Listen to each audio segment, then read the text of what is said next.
Please turn your attention to the interpretation team.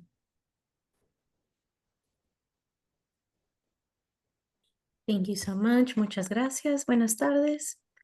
Yo soy Talis, estoy aquí con mi cointérprete Abraham y venimos representando a Tilde, la Cooperativa de Justicia del Lenguaje, y vamos a ser sus intérpretes durante esta sesión. Vamos a estar interpretando todo del inglés al español y del español al inglés, utilizando la función de interpretación simultánea de Zoom. Hi, good afternoon, everyone. My name is Talis. I am here with my co-interpreter, Abraham, and we are here representing Tilde Language Justice Co-op. And we are going to be your Spanish-English interpreters today. We're going to be interpreting everything from English into Spanish and from Spanish into English using the Zoom simultaneous interpretation feature that I will explain how to use it in a moment. Could we go to the Spanish slide, please? Para acceder a la interpretación, para todas las personas que o no sean bilingües en inglés y en español, o que simplemente prefieran escuchar y participar solamente en español, pueden entrar al canal de español si están aquí a través de una computadora. Pueden hacer clic en un globito en la parte inferior en medio, como ven en su pantalla, que dice interpretación, y ahí van a poder seleccionar el canal de español. Si no están viendo ese globito o si están aquí a través de un teléfono inteligente o una tableta, van a poder hacer clic en los 3 puntitos en la parte inferior derecha que dicen más. Ahí van a seleccionar interpretación de idiomas y ahí pueden entrar al canal de español.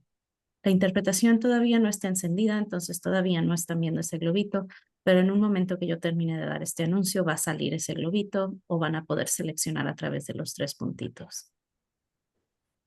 We could go back to the English slide, please. To access interpretation, and this is going to be for everybody who's not fully bilingual in English and Spanish. If you're not fluent in Spanish, you're going to want to join the English channel, and you can do so in a moment when we turn on interpretation. If you're here via a computer, you'll see a little globe at the bottom center of your Zoom screen that will say interpretation. It's not there yet, but it will be once we turn it on. But you'll be able to click on that little globe and then join the English channel. And if you're not seeing a globe on your computer or you're here via smartphone or tablet, then you'll be able to click on the 3 little dots at the bottom right corner of your Zoom app that say more, those 3 little dots. And there you can select language interpretation. And once again, you can join the English channel that way. Les recordamos a todos los oradores, por favor, hablar a un ritmo moderado para que podamos seguirles e interpretar su mensaje completo. Y también si hay algún problema con la interpretación, por favor, mándenos un mensaje a través del chat y les ayudaremos en cuanto podamos. Just a reminder to all speakers to please speak at a moderate pace so that we're able to keep up with you all and interpret your full message. And also, if there are any issues with interpretation, please just let us know through the chat and we will help you out as soon as we can. Muchísimas gracias. Thank you so much. Back to you.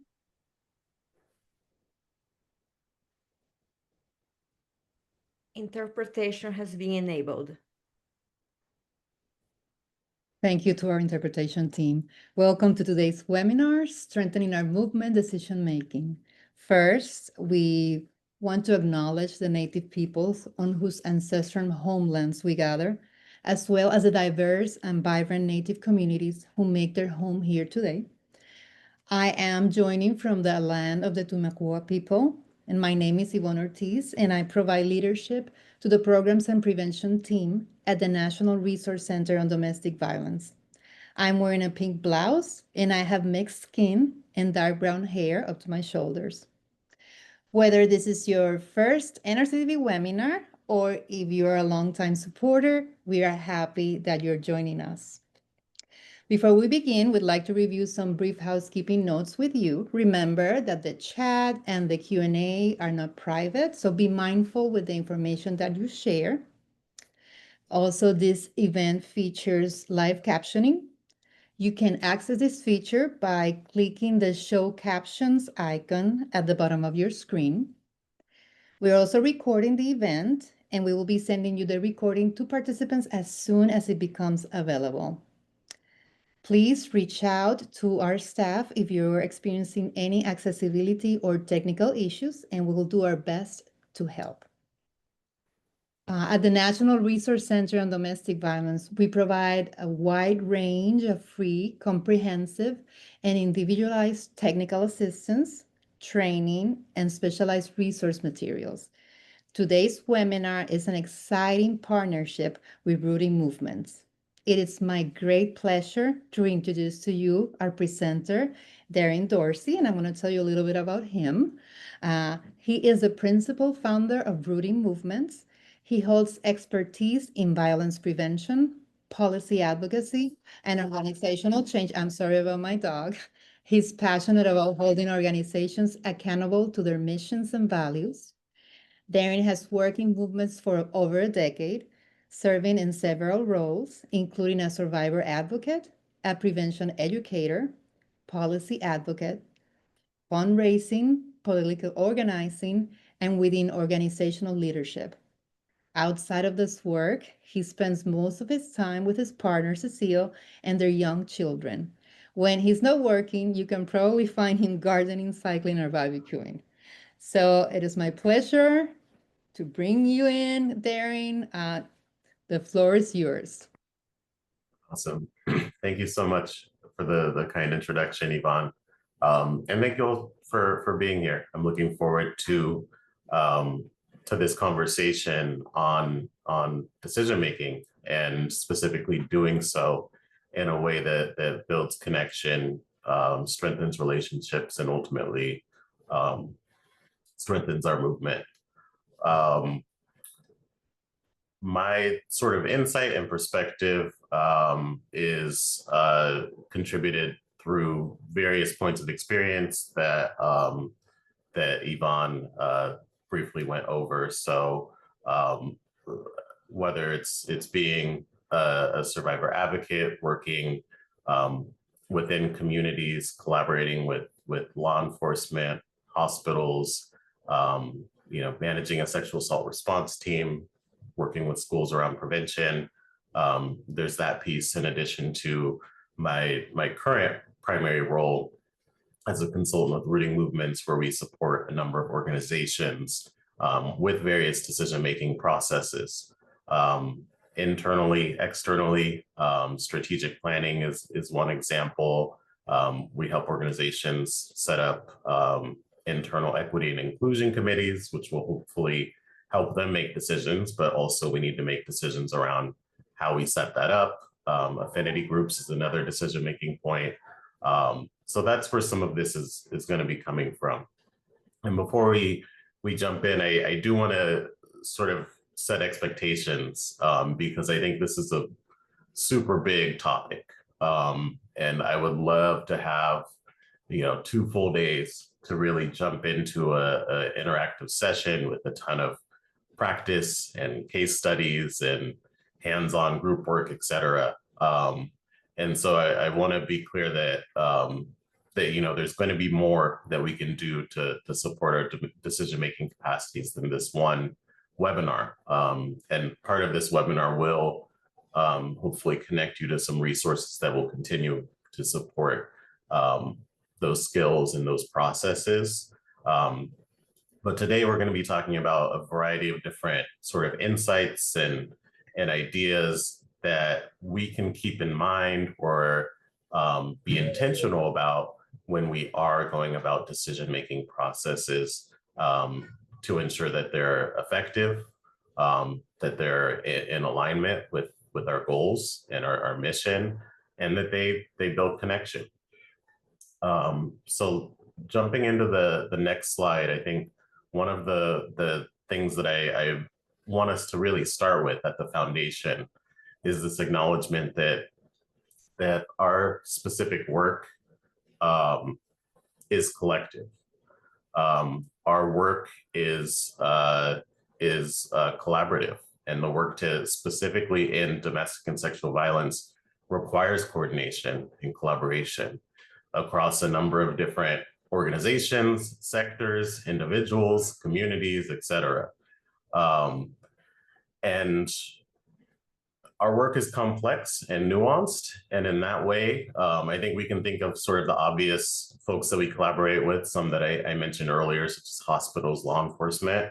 but there's also, due to the complexity, a lot of unique and creative ways that we can collaborate.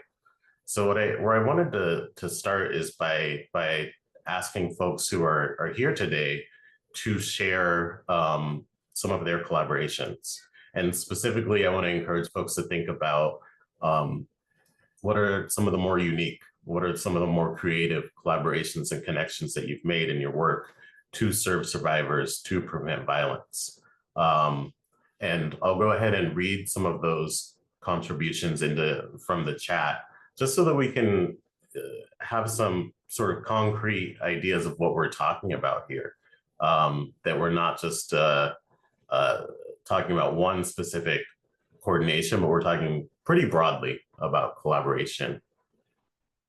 So please, this webinar will be recorded and it will be shared. Again, please put in the chat any examples of collaborations that you've engaged in. Feel free to introduce yourself and your organization. I saw equine therapy is one. So maybe collaboration with a ranch or a farm or some folks who have horses. I see advocacy consortium of countywide organizations. So that sounds like a local collaboration. DV unit at prosecutor's office, family medicine, doctors, residents, landlords, and acupuncturists. Thank you for all of those examples. Michelle at Kansas Coalition says that they've collaborated with our statewide homeless coalition. I see legal aid here, collaborating with different groups on campus to spread awareness about Sexual Assault Awareness Month, hospital and the sheriff's office for sexual assault responses, bankers and financial institutions, CPS, I'm assuming Child Protective Services there. Denise Battle says newly certified grief educators, LGBTQIA centers. Seeing lots of options here, local, culturally specific organizations, national organizations serving the same cultural group, religious group. I'm going to read a few more and then we'll transition. Memorial Sloan Kettering. I'm assuming that's a specific organization. Family First, Developmental Services, Housing Coalition, Suicide Prevention Coalitions. Sean Patridge from Muskogee Creek Nation in Oklahoma says they've collaborated with tribal, other colleges to promote services and awareness, Open Arms Advocacy Center, Recovery Center, Post-Adjudication Centers. I'm reading all of these out loud for accessibility purposes in case people aren't able to read the chat. Reproductive justice organizations who often work with survivors in service of their reproductive health needs and challenges, new collaboration with National Guard, community resources, other shelter programs, law enforcement, counseling programs, work with animal shelters, APS for abuse in later life, and I'm seeing Fort Benning there. So lots of different options there. Sierra Olivia Thomas Williams is talking about working with other people with disabilities to provide training and technical assistance, universities, advocating with nonprofit Sista to Sista. So again, lots of options here. And one of the reasons I wanted to sort of put all of these examples out here is because at the end of this webinar, we'll be going through a bit of a case study or attempting to do so through the chat. We'll see how it goes. But I encourage you all to think about or sort of remember some of these different examples of what partnership can look like, as I think it might give us some ideas as we kind of brainstorm a potential collaboration point. So moving on to the next slide, I want to highlight, was there a slide before that? No, this is the next slide that I have. Okay. I think I had added one in a bit later, so it didn't make the cut, but I don't think we need the visual anyways. I'm gonna ask Casey to go ahead and share a resource from NRCDV that they collaborated with a number of organizations and coalitions with, called Collaboration Works to Prevent Domestic Violence. This webinar is based on a TAQ that I wrote up for NRCDV at the beginning of June, which was around the same time that this resource came out. Again, called Collaboration Works to Prevent Domestic Violence. It is the journey and the destination. And it very much goes over the why behind why we specifically in this movement need to collaborate and a lot of the benefits that we get from it. And so I don't necessarily want to duplicate that wonderful work that has happened. So I want to, instead of spending a whole bunch of time this morning on the why of why we're here and why we're learning about this, I want to point folks to that resource, which is about a 2-page graphic. Again, that you can see on your screen now, was developed in partnership with a number of coalitions and organizations. So I want to point folks to that and encourage y'all to access that after the webinar and dive into it, because it's a great resource. So moving to the next slide, I want to briefly go over a term that I'll be using today, which is stakeholder. Again, we could have gotten really specific or focused with this webinar, but instead we're going to approach this a bit more broadly. I think we could have done organizational decision-making internally, organizational decision-making with staff, decision-making with board of directors, with community partners, with law enforcement. Each one of those is its own sort of webinar or series or skills. But today we're talking a bit more broadly about the general skills, approaches, and insights when it comes to collaboration. And as such, again, I'll be using the term stakeholder. And I want to briefly define that term as essentially anyone who has a stake in a situation, whether that's a stake in the organization, a stake in the process, a stake in the outcome. Anyone who's involved with an organization, with a group that has any responsibility towards it or any interest in it is going to be a stakeholder. So again, that can include, of course, for many of our organizations, survivors as a whole. That's going to include our staff. That's going to include community members, folks that receive services. It's going to include our partner and partner organizations. So that's what we're talking about today. And it's important for us to recognize that these roles are not fixed and they can overlap. And so we can't necessarily say, hey, we're going to do X, Y, and Z for staff, and then do a different thing for survivors, because staff are likely to be survivors. So we want to hold that complexity when we are making decisions. I think it's easy sometimes to think of a person or a group of people as just one thing. And it's important for us to recognize that complexity. As we, in the next slide, I want to, again, point to another resource from NRCDV. A lot of the TAQ that this is sort of based on, we talk a good amount about mission alignment. And it's a resource that's supportive of this idea of mission alignment, is this idea of mission effectiveness. And there's this incredible resource that was just put into the chat called Building Mission Effective Survivor Defined Organizations, that already goes through the process of talking about what being mission aligned means, why it's important for our specific organizations, and how we can achieve that. And so mission alignment or mission effectiveness is essentially the idea that our purpose, our mission guides everything that we do. Every decision that we make is ultimately going to be in service of our mission. And that doesn't necessarily mean that it's going to be a direct impact, but down the line at some point, the decision that we make should benefit our mission and move us closer to getting to where we intend to get. This resource goes over a ton of different concepts and has a lot of different tools and whatnot, but the one that I really wanted to pull out for today was this piece that kind of talks about what are the aspects of an organization that that helps us get there to mission effectiveness. And one of those examples is fostering leaders who are learners and facilitators.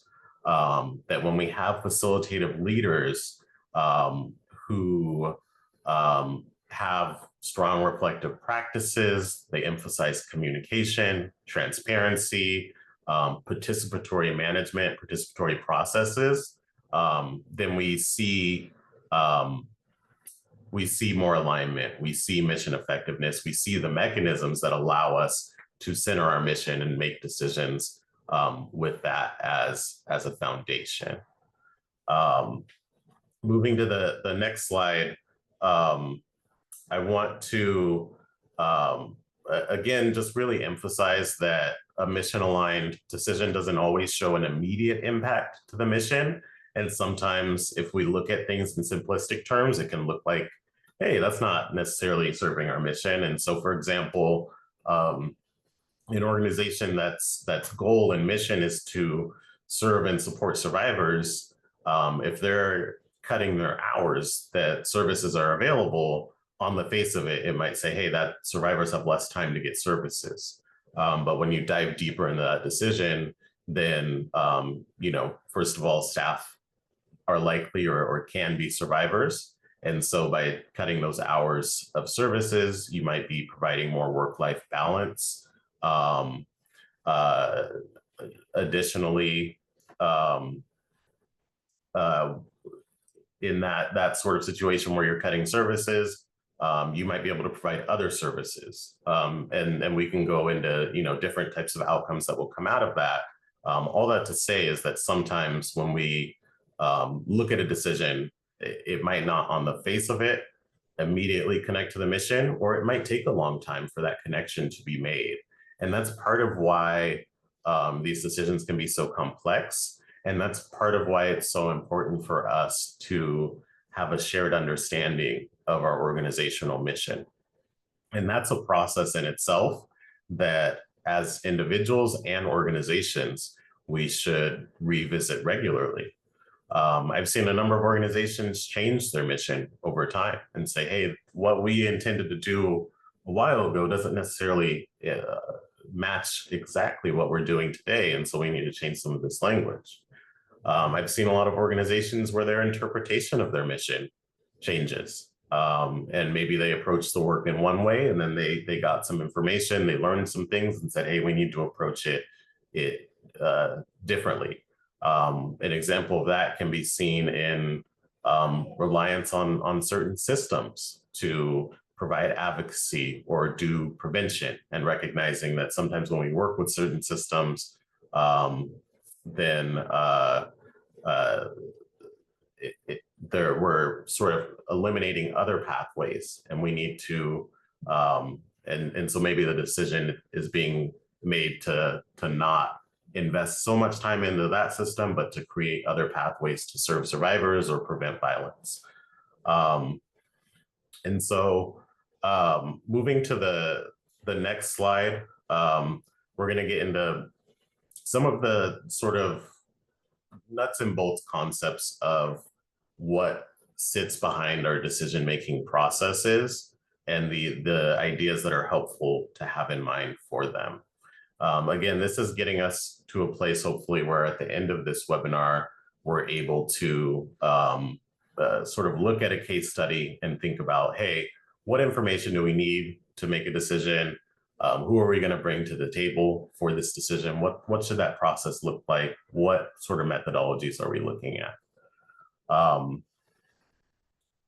When it comes to making decisions, I think a lot of the times we're drawn towards consensus, which is the idea that essentially we all agree and we're all moving forward together. And it's incredibly beneficial to work towards consensus and to hold it as an ideal.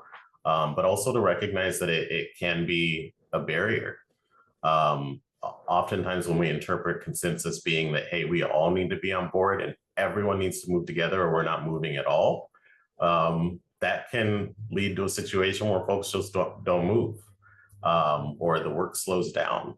And so it's important for us to, again, recognize this as an ideal, and something that we can work towards, but also recognize that there are limitations. Like I said, when we look at a mission, people can have totally different understandings of what that means. And so when those folks come together to make a decision, consensus might be a challenge. So it's important for us to recognize that, again, it's something to work towards, but not always achievable. In our next slide, we're referencing a resource that we'll go ahead and share in the chat that I also want to point folks to, by Maurice Mitchell. It's an article called Building Resilient Movement Organizations.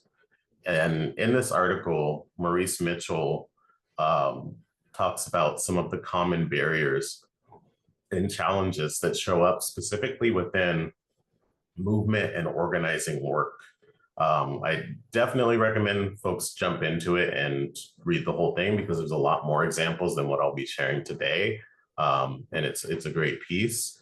But one of the things that Maurice Mitchell highlights, Maurice Mitchell is the chair of the Working Families Party that does a lot of progressive political organizing and whatnot. And what he talks about as being one of the barriers to our work together is a sort of inherent critique of hierarchy and the ideal of a sort of flat organizations, which certainly can work. However, he talks about this as sort of, that it doesn't necessarily have to be a black and white thing where we're either super structured and hierarchical or we're totally flat and there's no structure. And he talks about the harm that can happen when we try to take hierarchy out of a situation, we try to take away the structure of hierarchy, because power is going to exist in that room either way. Control is going to exist in that room either way, even if you take away someone's title or who's facilitating the meeting or something like that, whether it's our identity, our experiences, our relationships with others, those factors will all interplay to create an equitable power distribution. And so having thoughtful, transparent hierarchy can actually help to call that out so that that's not obscured, and create clarity and transparency and ultimately accountability.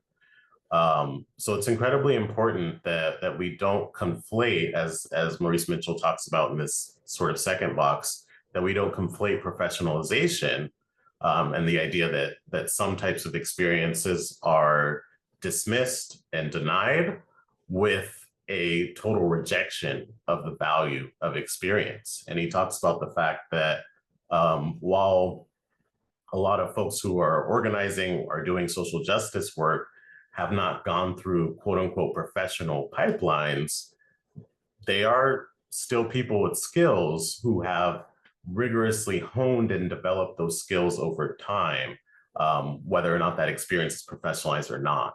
And so when we reject professionalization, what we don't want to do is conflate that with rejecting experience. We want to consider experience, consider expertise when it comes to decision making, and sometimes what that looks like is, hey, if you're making a decision about a program, then whoever is managing that program, directing that program, and responsible for that program likely should have a high level of involvement with that decision, as opposed to sort of pulling them out of it and saying, hey, we're all equal here.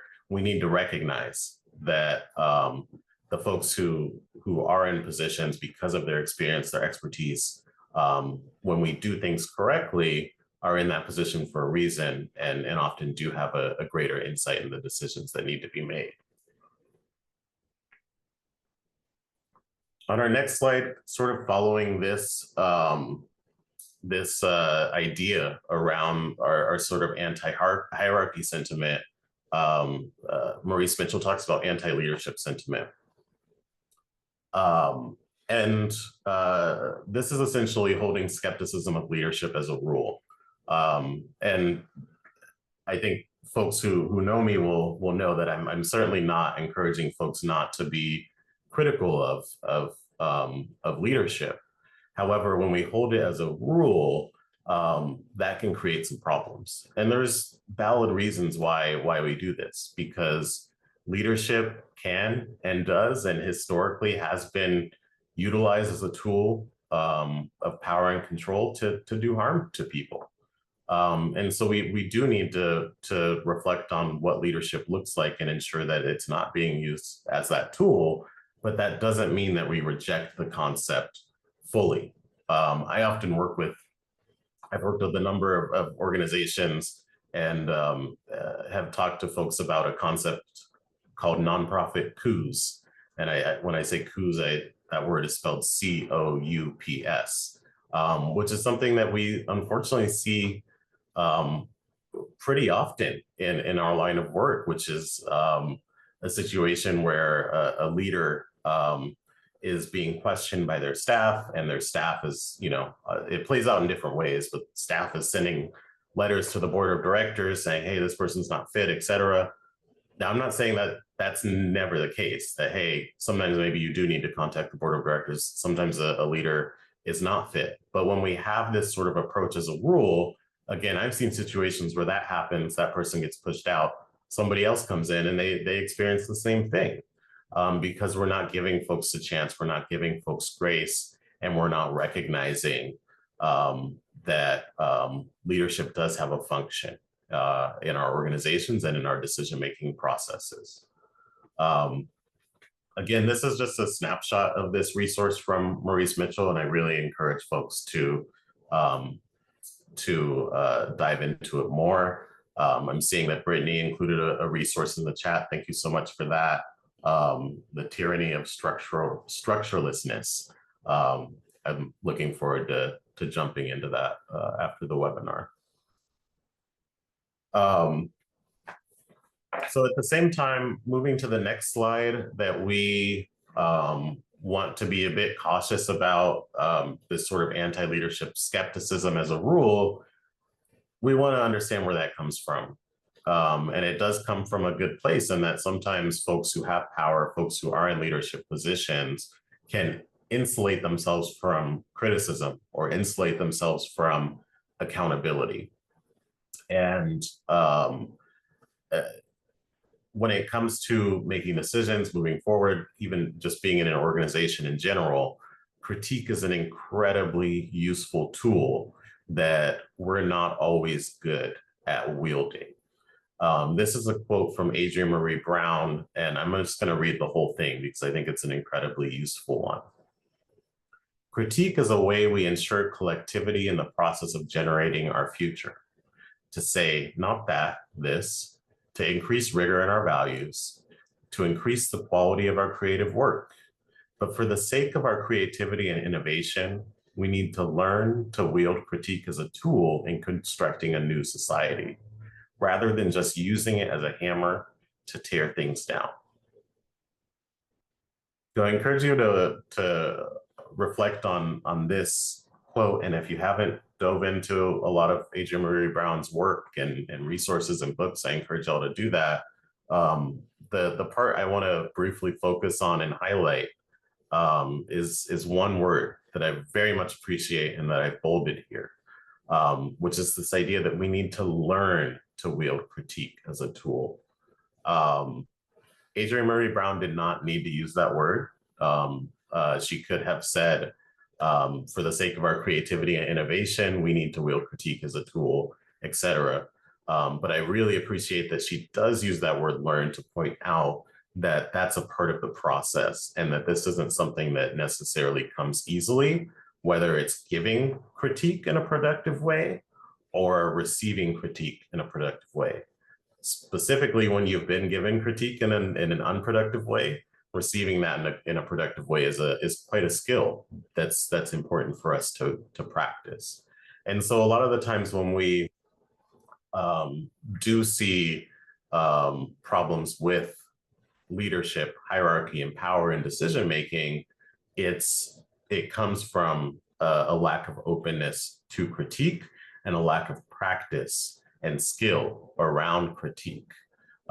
When we feel like having these conversations, having our ideas critiqued, getting feedback is harmful to us or is scary, that shuts down a lot of conversation, that shuts down a lot of possibilities.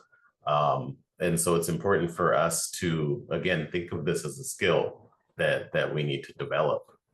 And when we don't develop it, what we often see, as we'll cover in the next slide, is a lack of transparency.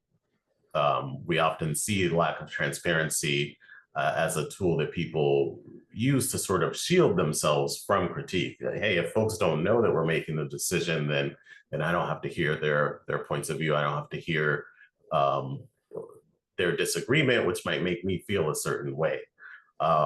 And so it's important for us to, when we're talking about the topic of making decisions, again, internally, decisions that might impact staff, externally, decisions that might impact the community, and everywhere in between, it's important for us to think about how transparency plays into that.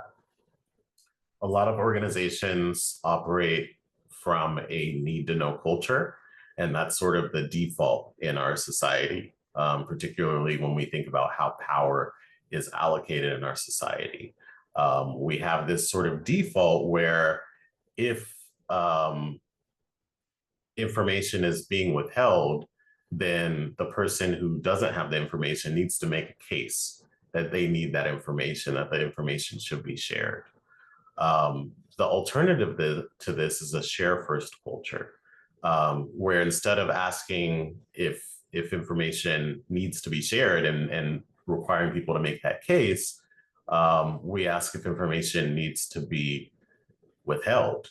We ask, hey, why aren't we sharing this? What's the negative of that? And the case needs to be made by the person who has more information and therefore power, that it needs to be withheld. And there are situations, whether it's client confidentiality, personnel stuff, there are reasons why we might need to withhold information, but we should certainly require that someone has justification before doing so, as opposed to the need to know approach. One way I've often seen this play out in organizations, the need to know culture play out, is around budgeting information.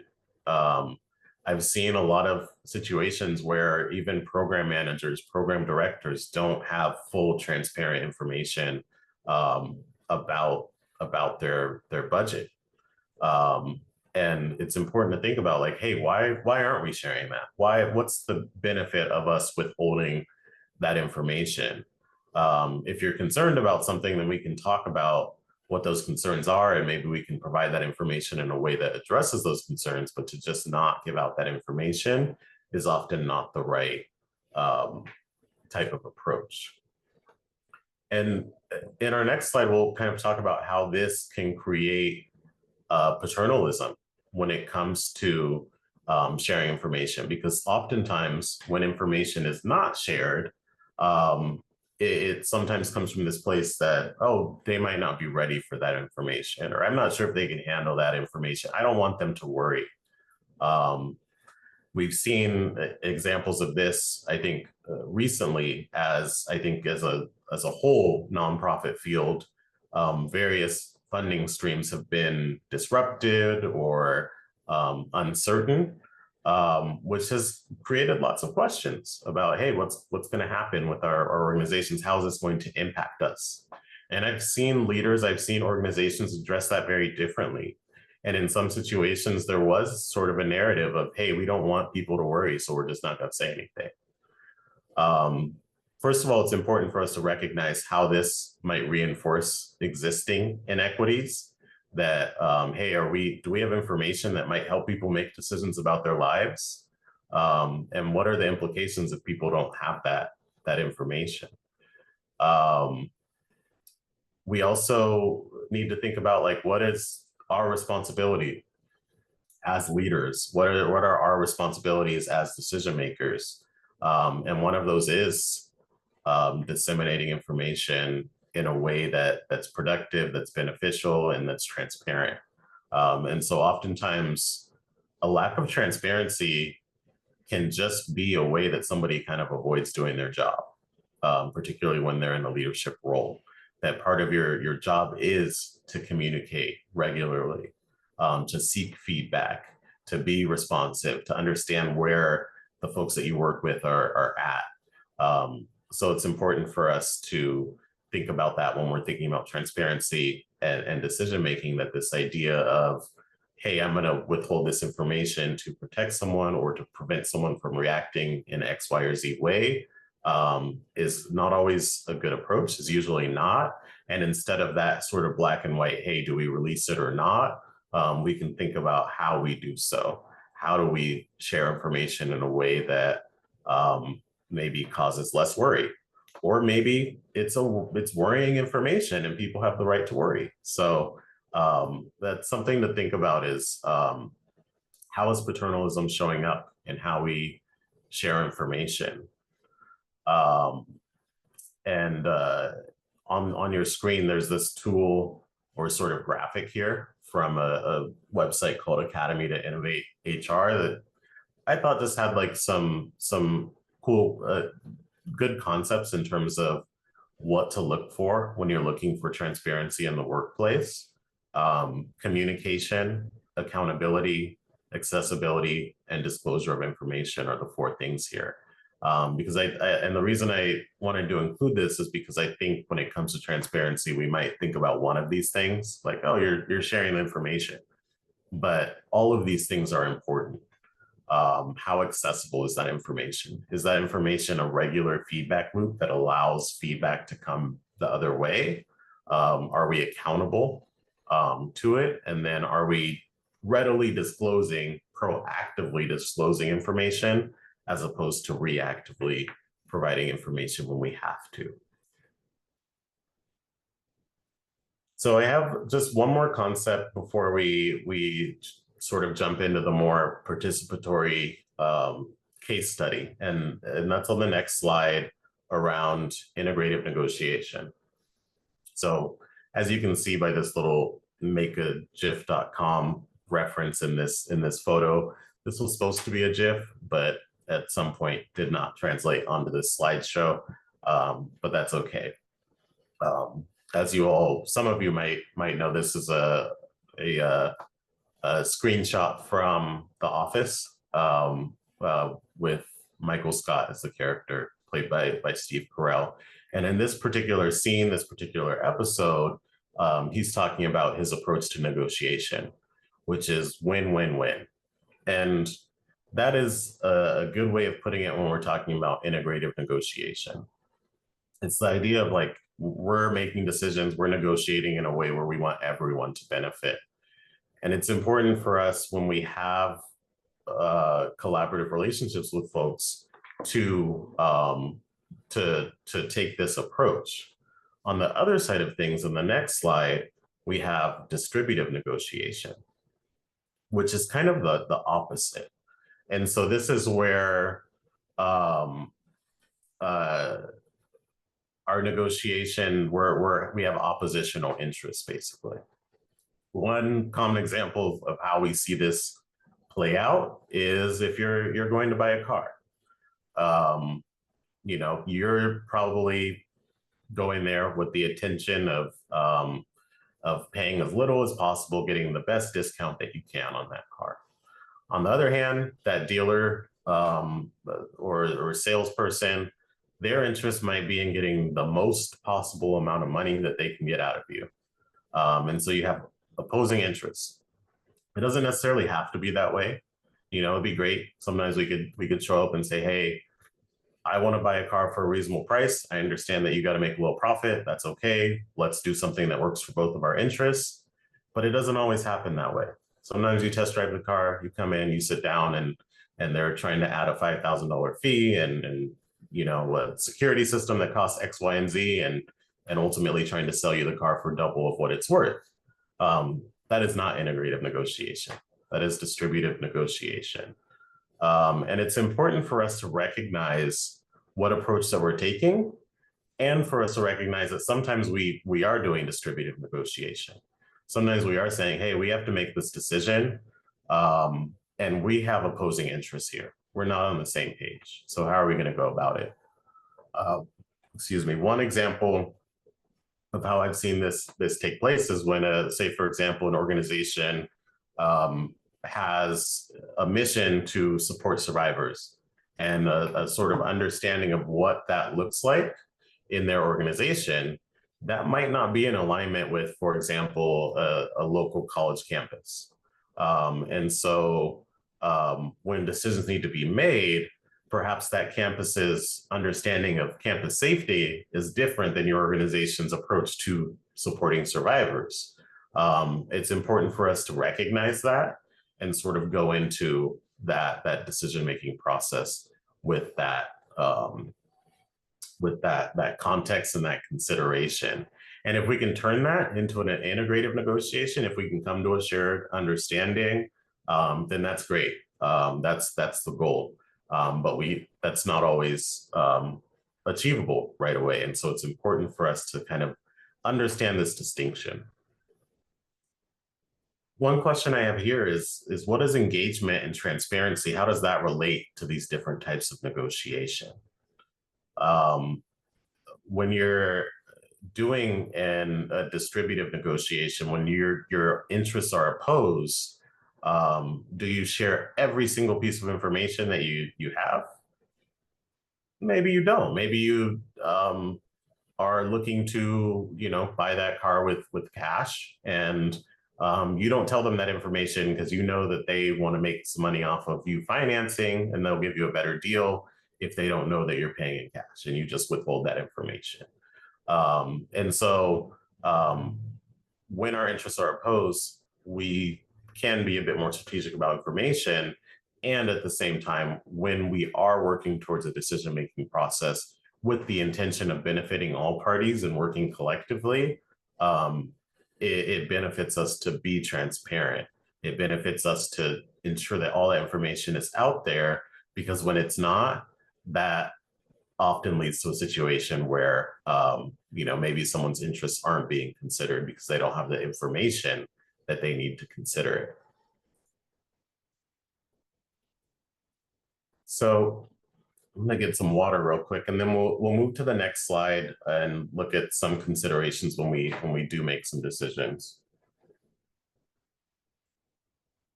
And this is gonna help us to, again, kind of walk through a bit of a case study and think about some considerations. So when you have to make a decision, here are some things to think about. I also encourage folks to look at this and think about what's missing. You know, what are some other considerations? Because we certainly can't list them all on a slide, and it's going to depend on what the decision looks like.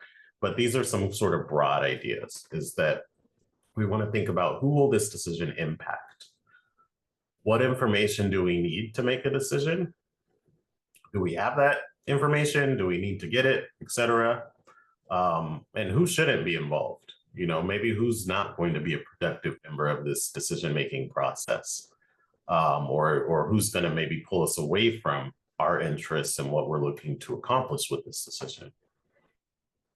What's going to happen if a decision's not reached? What happens if a decision's not reached tomorrow, a week from now, a month from now, a year from now, et cetera? How much time do we have? What if things go left? What if we make a decision with the intention of outcome X and we get outcome Y? What are we going to do then? And how does that inform what decision we make in the first place? And so these are, again, some broad things that we can kind of consider when it comes to making decisions. And we can take various steps to help us answer these questions, various collaborative steps when we're sort of designing a decision-making process. When we think about who's impacted by a decision, there may be resources, there may be folks that we can go to help us identify that. All of these questions and more should be considered in the decision-making process and as we design that. Again, we're unfortunately within our scope today is not the like, how do we design the decision-making process nuts and bolts of that. But these are some things that can kind of guide that process. So in our next slide, there's a few different methodologies that these are from the article, the TAQ that we did with NRCDB.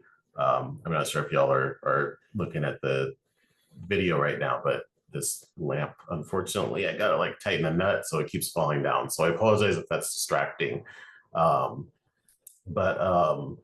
the TAQ, we talked about a few different sort of methodologies for facilitating stakeholder involvement and collaborating. This, I don't think, is the end all be all. There are probably sort of things in between or in addition to this, but for our purposes today, we'll be focusing on three methodologies: sharing information, seeking feedback, and collaborative decision-making. Again, I think particularly that last one, we can break down collaborative decision-making into like different steps, different approaches, et cetera. But we're going to be thinking about it broadly today. Decision-making processes often include all of these things and often should. We can, share information with some folks, seek feedback from other folks, work really closely, collaborate with other folks, depending on what the decision is, depending on who we're in relationship with, et cetera. I want to ask folks to put in the chat, and we'll spend just a few minutes sharing some methodologies that apply to each of these types of engagement. So starting with sharing information, what might that look like? I know we're speaking kind of vaguely. So in your organization, in the work that you do, what does it look like to share information about a decision? I'm seeing email update sent to the whole team, definitely. Having meetings, staff meeting. Staff meeting is an incredibly great tool for us to share information. See monthly staff meetings. A newsletter might be another option. Slack channels. So we have, I appreciate the sort of addition of technology there, that we have more tools than maybe we used to when it comes to this, dedicated to different departments, different topics. And when we talk about that, we can talk about systems of how we share information and how we can be accountable to sharing information. When you set up a Slack topic, you can build in a process to ensure that we're accountable to sharing that information. One-on-one group supervisions, supervisors having open door policies, definitely. Organization-wide Teams posts, Microsoft Teams, I'm assuming. Programmatic meetings from Porchlight Family Justice Center, weekly meetings with all on-site partners, updates, agency updates, and challenges and successes. I'm seeing one-on-one meetings, team meetings, all staff meetings to make sure things are shared in various ways to meet various learning and info intake styles. Really appreciate that we can share things in multiple ways. We also, again, can sort of build accountability into these processes. So in your newsletter, you can have a section for information that you believe or that your constituents believe they should get regular updates on. In your staff meeting, you can have a section that focuses on particular topics. And maybe that's happening during a certain time or for a certain topic. Say your organization's executive director is transitioning out. You might want to put in your staff meeting, executive director transition update or something like that. That way it's structured in there and that you are held accountable to sharing that information. What about seeking feedback? What are some methodologies for seeking feedback?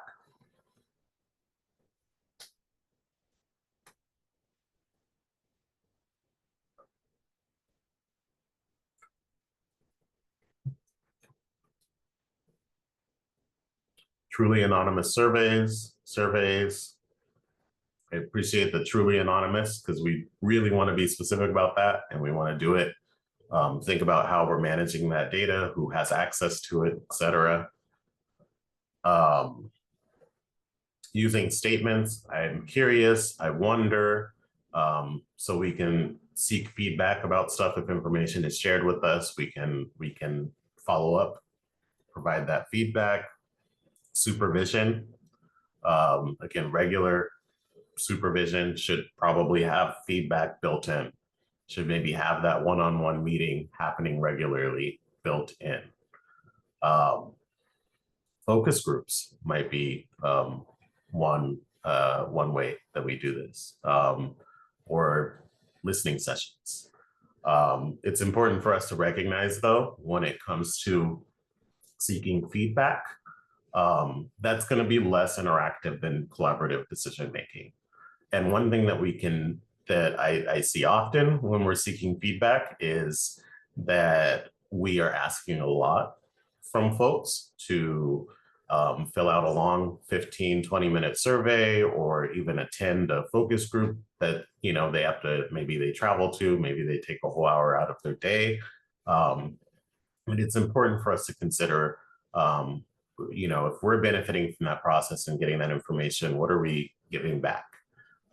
What's that sort of exchange look like, so that we're not just extracting information from people, and that people are involved in a more nuanced and complex way. What about collaborative decision making? I think we can get pretty creative with that one, with the different ways that we can collaboratively make decisions. What does that look like? How do you design the decision-making process? Is that something that one person does on their own, or is that something that you potentially do collaboratively?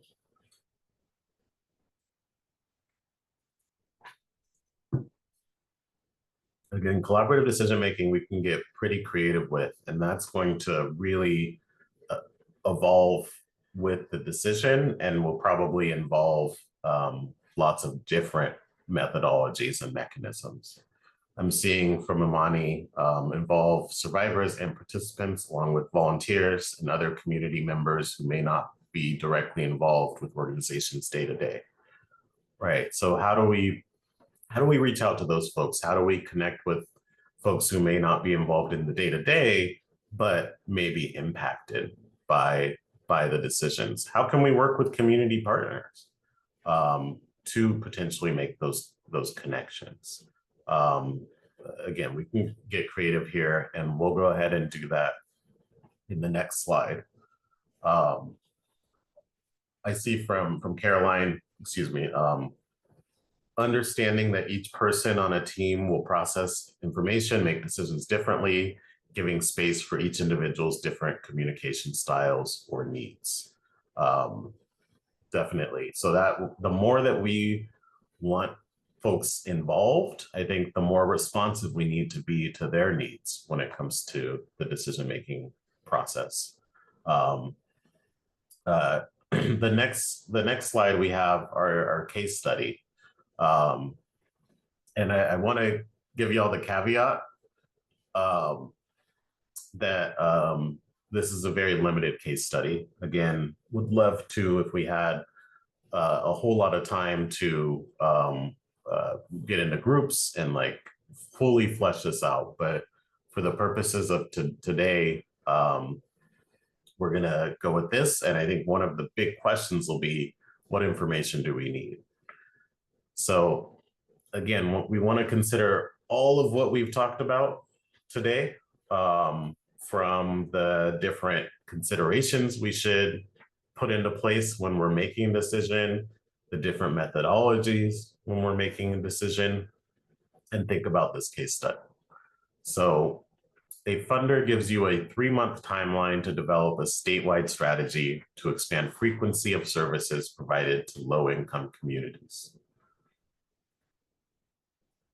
Again, we could have a whole lot of information. So that's where I want to start is like, what questions would you ask? What information that you do not have might impact or influence your decision-making process and what that looks like?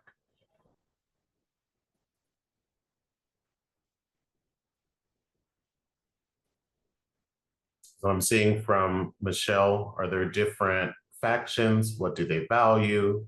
What would they lose if you choose a specific situation? Therefore, what might they defend? What would they prioritize?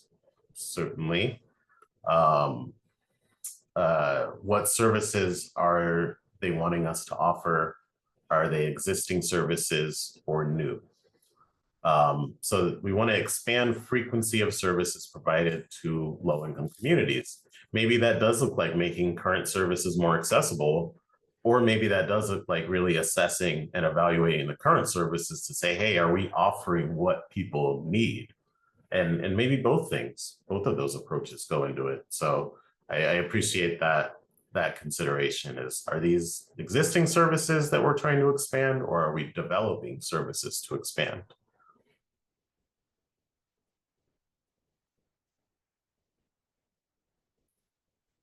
I was just going to go to the next contribution in the chat, which is, how is low income being defined?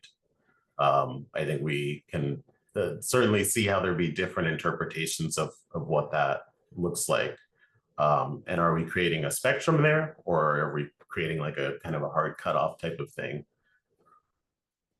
I'm seeing from Emil, what information do we already have? For example, have we already been making collaborative decisions with low-income communities, or will this be new to us? Do we have data so that we don't have to re-ask the questions over and over and over? That's a really good consideration, especially with this tight timeline. I think that's one of the questions I would have is why do we have 3 months for this process? Also, what resources do we have for this process? Because engagement costs time and money. And so this could be us sending emails to some of our partners, or it could be us bringing them together and spending some time together and facilitating a real involved decision-making process. So that can vary quite a bit. What are the age ranges of the communities? What are the ages of children? Are we talking about children? That's a really good question. I think particularly for our field, when sometimes we don't serve young people of a certain age with advocacy services, maybe that goes to someone else. And if that's the case, then maybe that influences who we bring into this decision-making process. What are the funders' success metrics or deliverables? I think that's a really huge one. Maybe your idea, your organization's idea of improved services has very little to do with frequency of services. And in that way, maybe this is a distributive negotiation. Maybe this funder is saying, hey, we need you to double the amount of clients you're bringing in. And you know that when that happens, that the quality of service or the depth of service is going to be impacted. And so how do we navigate that sort of situation?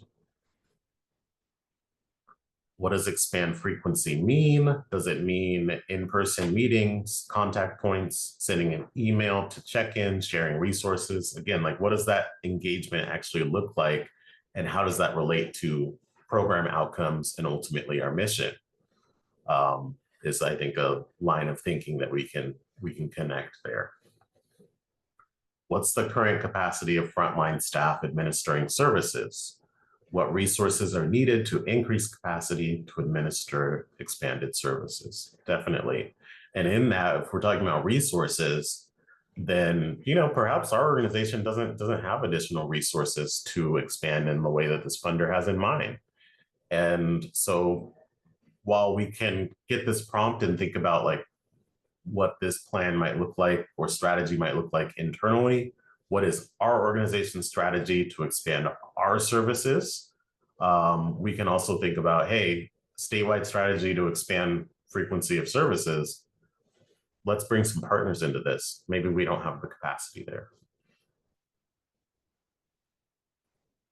And again, how is that 3-month timeline determined? Do we have any flexibility there? And what happens if we're not able to meet that? Like, why do we need that within 3 months? Is it maybe there's a funding gap? You know, maybe there's policymakers need it by the legislative session or something like that. But ultimately, we want to understand how that came to be. Who do we not want involved in this? Who might work against our interests? We're trying to expand frequency of services to low-income communities. Are there any folks that might have approaches that kind of conflict with our interests here?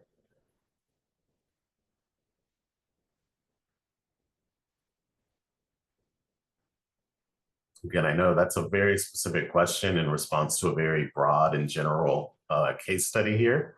So I understand if that one's a bit more challenging, but I think it's important for us to think about, like, who do we want to maybe either not have involved in this process, or we want to limit their influence in this process. I see board members excluded, certainly, or at least maybe, again, limit that involvement, because who has the most expertise, who has the most on the ground experience? Oftentimes it's staff, oftentimes it's partners. And sometimes when we provide increased influence to our board of directors, we see that expertise being pulled out of the process.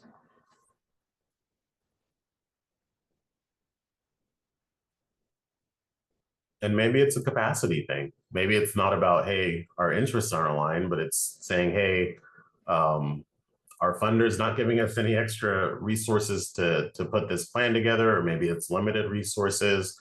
And as a result, we're going to limit this process to a certain segment of our organization instead of all hands on deck type of thing. Again, one example earlier was that, hey, our interests, our understanding of how to achieve our mission is in opposition to the local college campus's approach to campus safety. And so when we look at that sort of disconnect, what disconnects might happen here when it comes to providing support to low-income communities? We can look at what those services are and what your organization sees as the services that folks need versus what other organizations might see as the services. You know, I think one thing that I see when it comes to addressing poverty is that sometimes there's controversy over financial literacy. That yes, that can be a root cause to poverty, but also it can put the burden on folks who are experiencing poverty who don't have this information. And so maybe that's not the best strategy for us, and instead the strategies that we want to look at are address other root causes.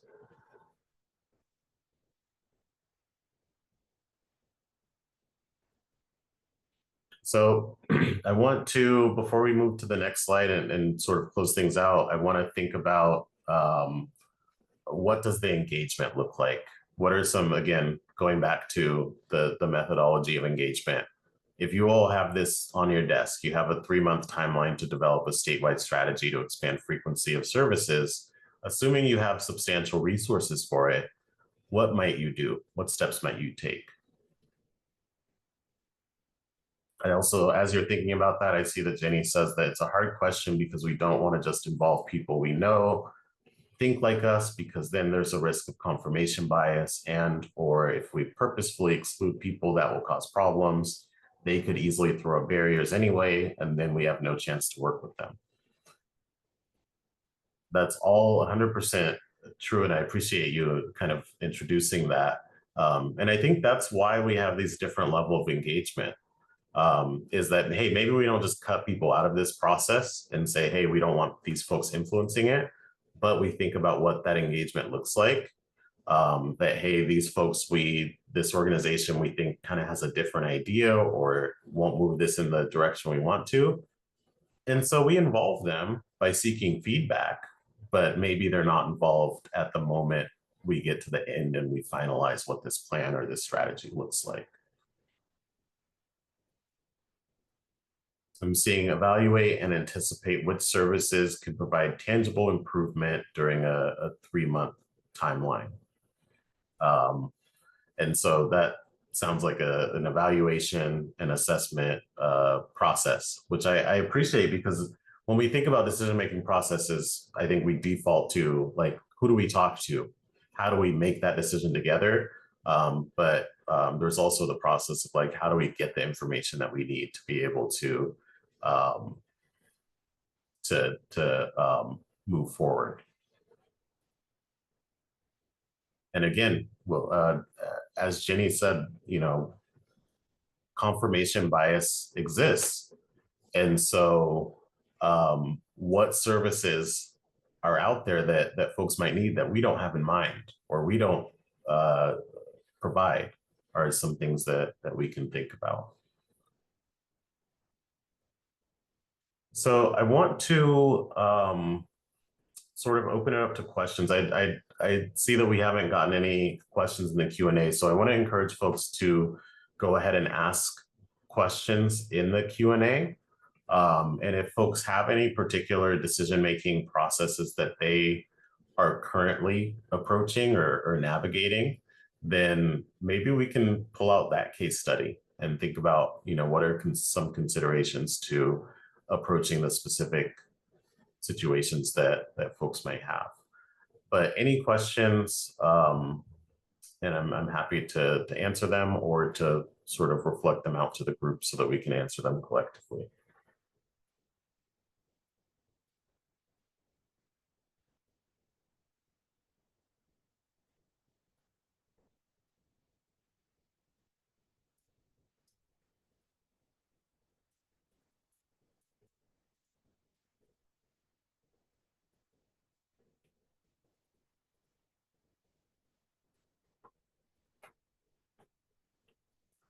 And as we wait for questions, we can move on to our next slide, which is very much just a reminder that ultimately, when it comes to making decisions and facilitating decision-making processes, we need to go back to our mission. And a big part of this is, again, getting aligned as far as what does our mission mean to us? And if we're not able to be aligned, sometimes that's okay. But that conversation needs to happen, and we need to be aware of where we're misaligned. In an organization with, you know, multiple people who have their own lived experience, their own insights, their own experiences, you're going to get some divergence in how people see things, how people approach things. But if we don't ask the question, if we don't put that information out there, then that's where assumptions happen. That's where that confusion, that conflict, that harm goes ahead and happens. I see somebody asked a really great question. How do you account for the additional time it takes to implement these kind of collaborative decision-making processes, especially in the world where we're often already pressed for time? So I think that really highlights the need for sharing information and seeking feedback, is that sometimes we just don't have time. Sometimes the impact of not making a decision by a certain time period isn't something that we can accept. And in those cases, again, we need to prioritize, okay, who does this decision impact? Who does it impact the most? And perhaps those are the folks that we take the time to work really closely with. However, we can also reduce time by sharing information, by seeking feedback, by putting that survey link into our newsletter. That's one way that you know, that maybe we don't have to facilitate a 3 to 6 month engagement process. But I think that's one way. But I think there's also definitely going to be other ways, and also sometimes time is just a limitation.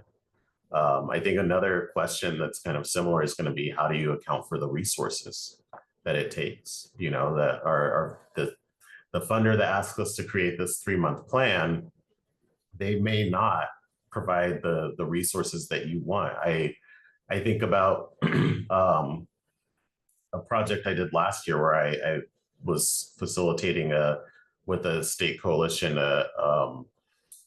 assessment of statewide prevention work, and sort of assessing what prevention was happening and where prevention needed to go in the state. And we had maybe 4 months or something like that. And so what that meant was that within the report, we basically said, like, hey, this, due to the limitations of this project, there is going to be confirmation bias here. We don't have time to do meaningful engagement that this organization, with populations or organizations or communities that this organization isn't already too closely engaged with. We might be able to do some light engagement, but to really build those meaningful relationships to get to the point where we're getting the information that we need to inform this assessment, that's going to take more than 3 or 4 months. And so sometimes we don't have the resources, sometimes we don't have the time, and it's really important for us to be intentional about not glossing over that fact and considering it and saying, hey, with these limitations, what can we do? Also to say, hey, maybe we're not the right ones to make this decision, or maybe we don't make a decision at this point. Again, what are the impacts of that? And is that something that we can delay until we do have the time? I see that in the chat that we need to push back against urgency and model this for our funders when we can. And so that's another piece, is that we need to do advocacy. Advocacy for collaborative, engaged decision-making processes. We need to make the case that that we need that time, that we need the resources, that the work will be that much more effective or relevant for folks if we do take that time ahead. I see Denise has mentioned project management. A lot of what, again, if we had a sort of a 2-day hands-on training right now, I think a lot of what we would be talking about, a segment of it would be project management, because that is going to be sort of sitting in the background of our decision-making processes. Is, you know, what are the steps? What's the information gathering step? What's the outreach step? What's the information receiving step? You know, we can break things down into various projects and sort of manage those to ensure that the decision is comprehensive, that we don't leave anyone out, that we don't leave any of these steps out.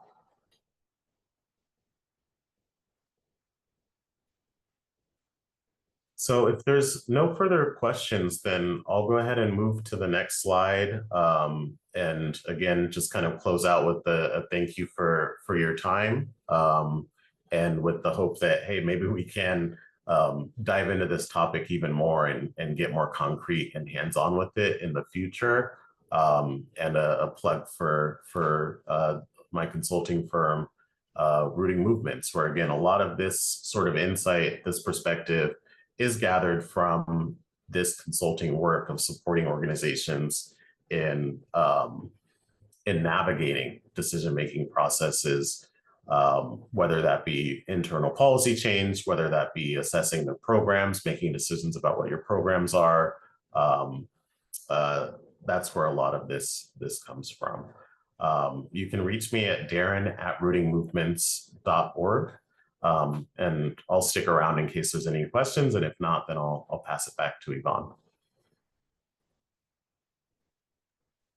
Thank you so much, Darren. Helpful and interesting conversation, like always. I want to remind everyone that our team shared the link to Darren's technical assistance question of the month on the topic, and his information, I believe it's part of that TAQ and that folder on Bonnet, our online library. Like our our team is saying, there's still time. If you have any questions, we'll be here. But in the meantime, I want to remind everyone that at the end of the webinar, you're going to have a link to respond to our survey, and this survey helps us to improve our webinars. You have a space. One of the questions is if you have a need for additional training on a specific topic or on this topic.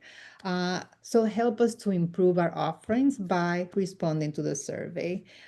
I want to thank all of the NRCDV team, not only the ones that are behind the scenes making sure that this webinar was flawless, but also to our staff that has joined the conversation and has provided great insights into this topic. Thank you so much. And for all of you for taking the time to join us this afternoon and spend some time with Darren, learning, chatting, and just making new friends, right, Darren?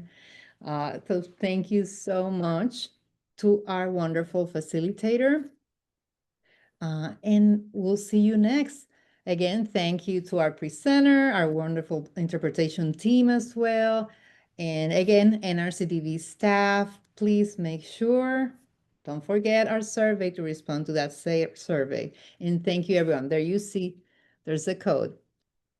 Darren, any last words, last thoughts before we close? Definitely. So first of all, thank you all so much for taking your time to sort of dive into this conversation. I'll also say that, I think part of where this webinar came from is this ongoing recognition that, again, our movement is collaborative and we don't all always align on how to get to the destination. And we have very different pathways to getting there. And I think it's our work is really effective when our organizations, our folks complement each other. And so this what we're talking about today, these decision-making processes can help us to recognize that. So instead of seeing somebody who wants to get to that destination in a different way as oppositional, I think it's important for us to think about it as a coordinated effort. And hopefully this webinar is beneficial to moving in that direction. Wonderful. Thank you so much, Darren. I see that somebody asked about a certificate. Please reach out to the Training Institute at NRCDV, and we'll make sure you get if it's a certificate or a letter that you are in need. Oh, you're getting great feedback. Thank you so much, Darren. We'll see you next time. Sounds Everyone good. have a great time. Bye, y'all.